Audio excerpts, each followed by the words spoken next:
Telangana rising 2047పై ఉన్నతాధికారులతో CM Revanth సమీక్ష. మీటింగ్కు హాజరైన మంత్రి శ్రీధర్ బాబు, సీఎస్.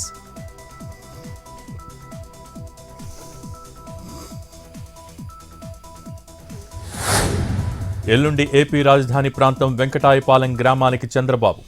టీటీడీ పూజా కార్యక్రమంలో పాల్గొనున్న ముఖ్యమంత్రి, తర్వాత సచివాలయంలో టీటీడీపై సమీక్షించనున్న సీఎం.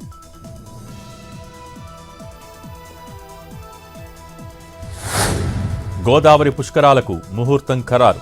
2027 జూలై 23 నుంచి ఆగస్టు 3 వరకు గోదావరి పుష్కరాల నిర్వహణ.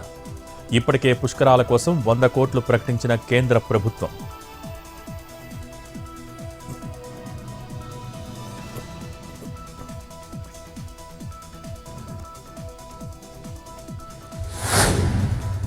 రేపు కేంద్ర కేబినెట్ సమావేశం. ప్రధాని మోడీ అధ్యక్షతన మీటింగ్.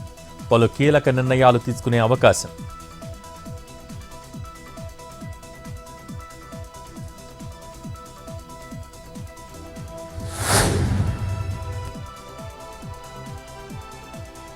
పశ్చిమ గోదావరి జిల్లా భీమవరంలో విజిలెన్స్ దాడులు. ఐస్ క్రీం తయారీ కంపెనీలో తనిఖీలు. కాలం చెల్లిన పాలు, కెమికల్స్ పట్టివేత.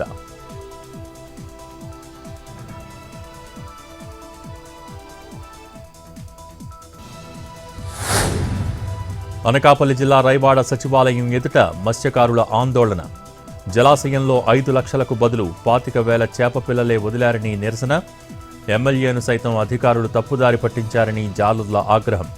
చుట్టుపక్కల గ్రామాలు ఉపాధి కోల్పోతాయని ఆవేదన.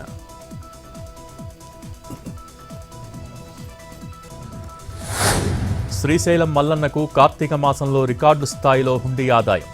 33 రోజుల్లో సమకూరిన 7,27,26,400 రూపాయలు. 117 గ్రాముల బంగారం, 7 కేజీల వెండి, విదేశీ కరెన్సీ.